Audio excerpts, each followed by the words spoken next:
본문에서 하나님은 이스라엘 백성들과 이방 열국들을 향해 당신만이 유일한 하나님이시오 모든 우상들은 허망하며 어떤 도움도 줄 수 없는 무익한 것임을 분명하게 가르치고 계십니다. 그 내용은 세 부분으로 나누어져 있는데 첫째, 우상을 의지하는 자의 어리석음이 1절에서부터 9절까지 나와 있고, 두 번째, 당신만이 참 도움이시오 의지가 되시는 분이심을 10절에서 20절까지 가르치시고요. 세 번째, 이방인들을 향해서 우상과 하나님의 능력을 비교하고 시험해 보라고 21절에서 29절까지 말씀하고 계십니다. 이러한 하나님의 말씀은 오늘날 세상과 하나님 사이에서 양다리 걸치고 줄타기 하는 성도들에게 다시 한번 새로운 신앙의 결단을 요구합니다. 첫째, 하나님은 우상의 허망함을 1절에서부터 9절까지 가르치고 계십니다. 우상 숭배 문제는 그때나 지금이나 여전합니다. 하나님보다도 점집을 찾고요, 무당을 찾아가고 어디 그뿐입니까? 돈이 우상이 되어 하나님을 대신하고 지식이 하나님을 대신하기도 합니다. 나라와 나라의 관계에서는 힘이 센 나라를 하나님보다도 더 믿고 의지하기도 합니다. 이 모든 것이 다 우상입니다. 하나님 믿는 백성들이 하나님보다 더 믿고 의지하는 것은 다 우상입니다. 이 우상은 허망한 것입니다. 우상 숭배하면 망하게 됩니다. 인간들은 자신의 목적과 이익을 추구하기 위해서, 현실적인 고난이나 위기를 피하기 위해서 우상을 의지하려는 경향이 참 많습니다. 그러나 이보다 어리석고 허탄한 일은 없습니다. 우상은 아무것도 할 수가 없습니다. 우리를 도울 수도 없고 우리를 위기에서 건질 수도 없습니다. 오히려 우상을 섬기게 되면 고통스러운 일들이 우리 삶에 더 많이 일어나게 될 것입니다. 시편 기자도 그렇게 말을 했습니다. 시편 16편 4절 말씀에 보면 다른 신에게 예물을 드리는 자는 괴로움이 더할 것이라 이렇게 말씀하고 있습니다. 우리는 하나님만이 인류 역사의 유일한 주관자시요 통치자시며 또한 우주 만물의 창조자시요 섭리자이심을 잊지 말아야 합니다.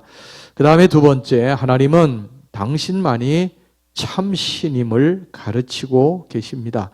이방 나라들을 향해서 우상의 허망함을 상기시킨 하나님은 이제 8절에서부터 20절까지 말씀해서 이스라엘을 향해서 목소리를 이제 발하시는데, 여기서 하나님은 이스라엘을 향해 다음과 같이 약속하셨습니다. 첫째, 당신께서 친히 이스라엘을 지키고 보호하시겠다고 하셨습니다. 당신의 백성들을 자신이 보호하실 것이라고 분명히 우리들에게 약속하셨어요. 9절 말씀 보세요. 내가 땅 끝에서부터 너를 붙들며 땅 모퉁이에서부터 너를 부르고 내게 이르기를 너는 나의 종이라 내가 너를 택하고 싫어하여 버리지 아니하였다 하였노라.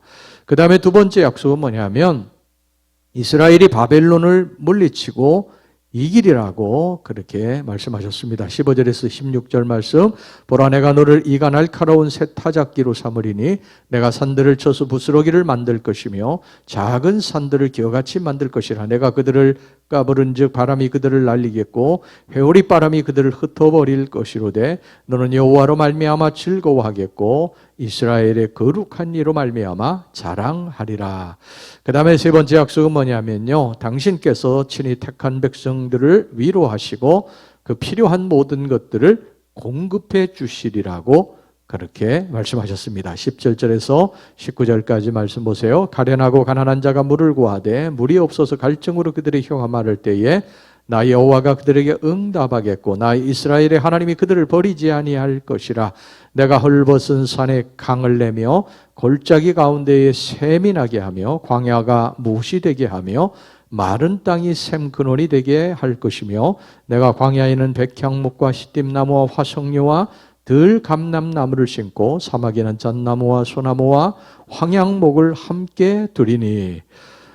비록 당신의 백성 이스라엘이 이방나라 바벨론으로부터 버러지처럼 여김을 받을지라도 하나님께서는 이스라엘을 가장 친한 친구의 아들과 같이 여기리라 그렇게 하셨습니다. 8절 말씀 보세요. 그러나 나의 종너 이스라엘아 내가 택한 야곱아 나의 벗 아브라함의 자손아.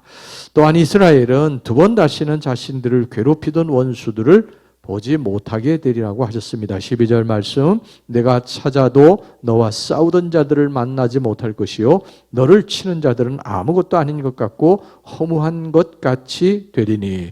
뿐만 아니라 이스라엘을 조롱하고 수치스럽게 하던 이방 원수들이 거꾸로 수치와 조롱을 당하는 모습을 보게 되리라고 하셨습니다. 11절 말씀 보세요.